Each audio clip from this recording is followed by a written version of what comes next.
কে দিল আপনারা সকলেই জানেন। মসজিদে নববীতে আযান যিনি দিয়েছিলেন তিনার নাম হলো হযরত বিলাল। সে বিলালের জীবনী বহু বড় লম্বা কাহিনী।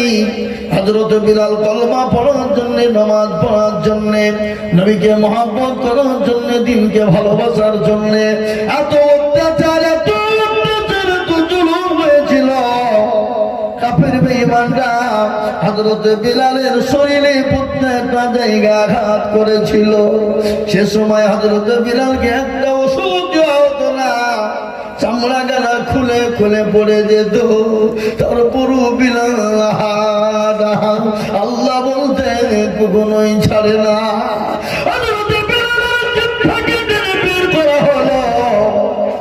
টেনে বের করে পেড়াক মেরে দেওয়া হলো।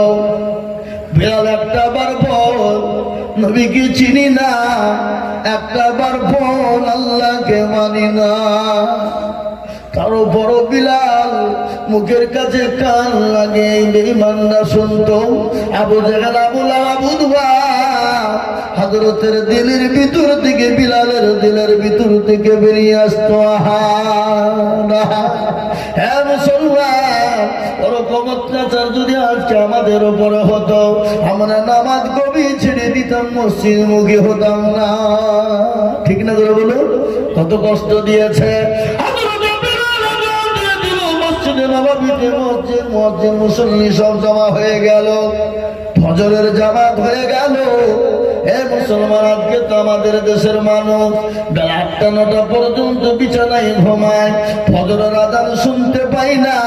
আর যদিও পাই কিন্তু তাদের উঠতে মন চাই না। আছে না নাই বলুন? কেমন করে ঘুমাও তুমি ফজর করে কাজা, এমন তো হতে পারে জোহরে জানাজা মানুষ, এমন তো হতে পারে জোহরে জানাজা। কেমন করে ঘুমাও তুমি ফজর করে কাজা, এমন তো হতে পারে জোহরে জানাজা মানুষ, এমন তো হতে পারে জোহরে জানাজা। মুসলিম হয় না জন্ম নিলে মুসলমানের ঘরে, কাফের মুমিন পার্থক্য হয় সালাতের পরে, মানুষ নামাজের পরে।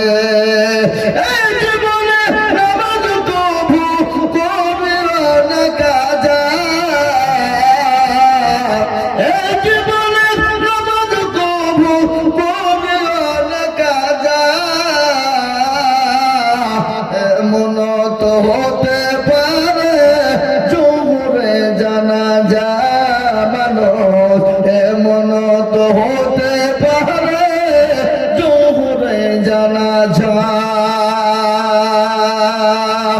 মুসলমান, জীবনের কোনো দাম না, জীবনের কোনো মূল্য না। আগামীকাল চলে যাব, বাড়িতে চলে গেলাম, ঘুমিয়ে গেলাম। চোখ দুটো যদি খুলে যায় তবে তো ইহকাল, আর চোখ দুটো যদি বন্ধ হয়ে যায় তো পরকাল। এ বাবা, কত মানুষ আমাদের সামনে চলে গেল, কত বন্ধু চলে গেল, কত তরুণ যুবক চলে গেল, কত যুবক চলে গেল। কত রমজান মাসের একটা ঘটনা। এ বাবা, সন্তান কিন্তু কেরালাতে 3 বছর ধরে কাজ করে, কর্ম করে, মা প্রতিদিন ডাকায়, রে বেটা আমি তোর চেহারা কান একবার দেখবো রে বেটা। ও বেটা, আমি যে তোর মা জন্ম দুঃখিনী। আরে বেটা, 27 দিন হয়ে গেল, ঈদের নামাজের টাইম হয়ে আসবে। মাকে কল দিয়ে বলে, মা গো আমি তো বাড়ি চলে আসছি, আমি এখন বড় উপর ঢুকে গেলাম। ও মা, একসঙ্গে সেহরি খাবো, এই বলে যখন কথা বলে বাবা, মা কিন্তু ডাক দিয়ে বললে দেখি ঘড়ি দেখি, মা আনন্দ করে রান্না করেছে, সন্তান খাবে বাবা। টাইম শেষ হয়ে যায়, খাবার টাইম শেষ হয়ে যায়, পেটে আসে না। কিছুক্ষণ পরে খাওয়া দাওয়া করে সবাই ঘুমিয়ে গেছে, বাপ ভাই বোন আত্মীয় স্বজন ঘুমিয়ে গেছে। মা কিন্তু যায় না, আমাদের পার্টিতে বসে বসে সন্তানের জন্য দোয়া করে। মায়ের ভিতর কিন্তু বড় খারাপ, মন ভালো না, মায়ের ঘুম হয় না। কিছুক্ষণ পরে আপনার ফোন আসছে, কিড়িং কিড়িং, কে গো? বলে চাচি এ মোবাইলটা রাস্তার ধারে পড়েছিল, গাড়ি একটা অ্যাক্সিডেন্ট হয়ে গেছে, সারি সারি লাশ পড়ে আছে, জানি না এর ভিতরে আপনার সন্তান আছে কিনা। মা বুঝতে পেরেছে, আমার কলিজা সন্তান কোন বইয়ের দুনিয়া জমিনে বেঁচে না।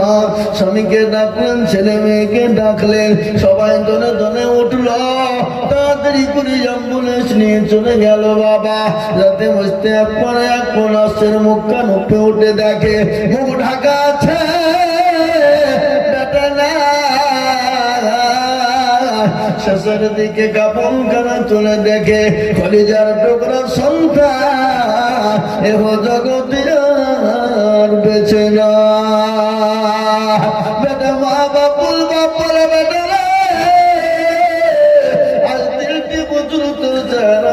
দেখিনি রে বেটা, ও বেটা আলী, কিন্তু জীবনে লাশে ফিরে আলী।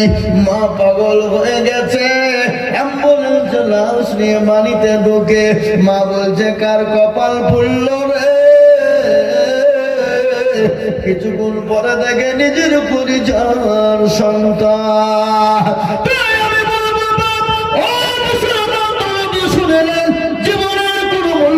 জীবনের কোনো দাম নাই, আই আছি কাল চলে যাব, কিন্তু বাবা আপনার আমার জন্য আসল কাজ হলো নামাজ, আপনার আমার জন্য আসল কাজ হলো নামাজ। আরে নামাজ মানুষকে খারাপি বন্যায় রাত নিয়ে অত্যাচার চলো নোংরামি বাটপারি চিটারি থেকে বাঁচাতে পারে নামাজ।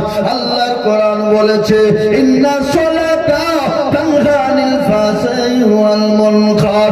আল্লাহ বললেন মানুষকে চতুর্দিক থেকে হেফাজত করবে নামাজ, নামাজ। তাই তো সে সাহাবাদের নামাজের কথা বলছিলাম।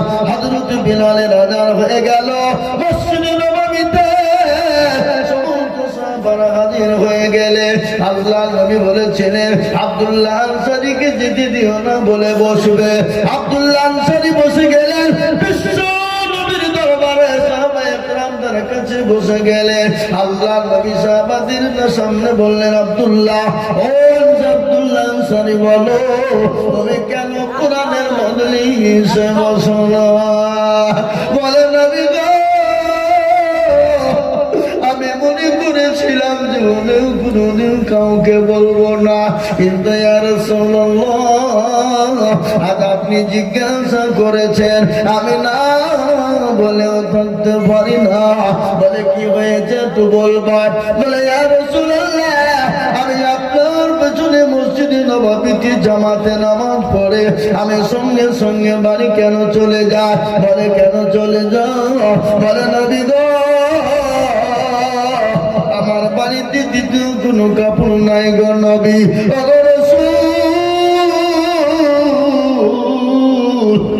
আমি আমার বিবিকে, আমার অর্ধাঙ্গিনীকে আমি কত খনন করে গর্তের ভিতরে আমি উলঙ্গ অবস্থায় রেখে এসেছি গো রাসূল।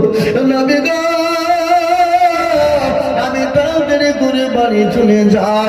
বাড়ি যাওয়ার পর আমার বিবিকে কাপড়খানা আমি খুলে দিই, আমার বিবি নামাজ আদায় করে না। রাসূলুল্লাহ চোখ দিয়ে পানি জোর করে চলে গেল। ও আমার সাহাবা, বাড়ি যা, তোমার বিবির নামাজে বেটাই হয়ে গেল।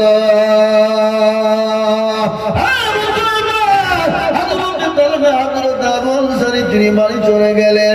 আব্দুল্লাহ আনসারী বাড়িতে গেলেন, বিবিকে বললেন, বিবি রে দরজা খোলো। বিবি বলেন, স্বামী গো আপনার দেরি হয়ে গেল কেন? আমার নামাজ বেটাইম হয়ে গেল, আমি কিয়ামতের দিন আমি আল্লাহর কাছে কি জবাব দিব গো স্বামী? আপনার দেরি হয়ে গেল কেন? স্বামী বলে, বিবি রে আমি মনে করেছিলাম জীবনেও কোনোদিন কাউকে জানাবো না, আমি আমার বিবি জানবে আর আমার আল্লাহ ছাড়া তৃতীয় চতুর্থ কাউকে জানাবো না। ও বিবি আজকে রাসূলুল্লাহ জেনে নিয়েছেন, সাহাবারা জেনে নিয়েছে। ও বিবি আজকে আমাদের অভাবের অনটনের কথা জেনে নিয়েছে, এই জন্যই দেরি হয়ে গেল। স্বামী স্ত্রীতে আল্লাহর কাছে দোয়া করে বাবা। এদিকে রাসূলুল্লাহ ডাক দিয়ে বললেন, ও সাহাবারা যাও বাইতুল মাল থেকে কিছু মাল নিয়ে গিয়ে তুমি তাকে দাও, তাকে কাপড় চোপড় দাও। বাড়িতে গিয়ে সালাম দিল, সালামের কোনো রকম কোনো উত্তর নাই। দরজা খুলে দেখে আল্লাহর দুইজন বান্দা বান্দি, তারা আল্লাহর মেহমান হয়ে আল্লাহর জান্নাতে তারা চলে গেছে। এই ছিল তাদের জীবন, এই ছিল তাদের জীবন। তারা নামাজ কোনোদিন কাজা করেনি, অর্থ ছিল না, কাপড় ছিল না, পোশাক ছিল না, খাবার ছিল না, গাড়ি বাড়ি ছিল না, সম্পদ ছিল না, কিন্তু আল্লাহর নাম থেকে তারা দূরে সরে যায়নি। আর না থাকার কারণে আল্লাহ তাদের জন্য জান্নাতকে খুলে দিয়েছে। তাই আমি আপনাদেরকে বলবো, ও বাবা দুনিয়া করবেন করুন, বাধা না, কিন্তু আল্লাহর নাম ছাড়া আপনারা দেবেন না, আল্লাহর কোরআন থেকে বঞ্চিত হবেন না, আল্লাহর ঘর মসজিদ থেকে বঞ্চিত হবেন না। আল্লাহর দিনকে আঁকড়ে ধরবে, দুনিয়াতে শান্তি, কবরেতে শান্তি, পরকালেও শান্তি। কবর বড় কঠিন বাবা, আমি আপনাদেরকে শোনাবো আল্লাহ নবী বিশ্ব নবীর বিবি মা খাদিজার ঘটনা। হযরত মা খাদিজা কবর সম্পর্কে কি বলেছে এটা আমি আপনাদেরকে শোনাবো, কিন্তু তার আগে বলবো বাবা, এটা হলো ঈদগাহের উন্নতিকল্পে জালসা।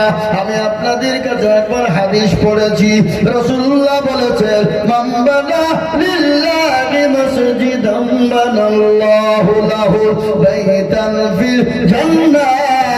আমার রাসূল বলে গেলে যারা দুনিয়ার জমিনে মসজিদ বানিয়ে দেবে, ঈদগাহ বানিয়ে দেবে, আল্লাহ তার কিয়ামতের দিন জান্নাতের ভিতরে জায়গা করে দেবে। খালি জায়গা নেই বাবা, আল্লাহ তার জন্য জান্নাতে একটা ঘর তৈরি করে দেবে।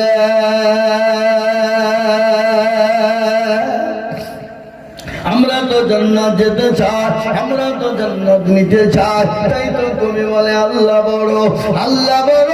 এক আল্লাহর ইবাদত করো, 3 ফরজে গোসল করো, 4 ফরজে ওযু করো, 5 ওয়াক্ত নামাজ পড়ো, 6 নম্বরে মুসলমান সাদুল ভয়ঙ্কর। আপন জান্নাত সোনার ঘর, যদি চাও বাঁচতে চলে যাও গাছতে, আর করো না ভঙ্গি চলে যাও টঙ্গি। মুসলিম আমার নাম, ইসলাম আমার গাড়ি, আর জান্নাত হবে আমাদের বাড়ি। এ বাবা, তাই লম্বা চওড়া বয়ান নয় রে বাবা, আল্লাহর ঘর ঈদগাহ তৈরি করার জন্য আপনি আমি চলে যাব। অনেকের জন্য দুঃখিনী মা কবরে চলে গেছে, বাপ চলে গেছে, বহু টাকা বহু দিকে চলে গেছে, বিবি বাচ্চার পেছনে চলে গেছে, ছেলে মেয়ের পেছনে চলে গেছে। ঈদগাহকে তৈরি করার জন্য ঈদগাহর কাজকে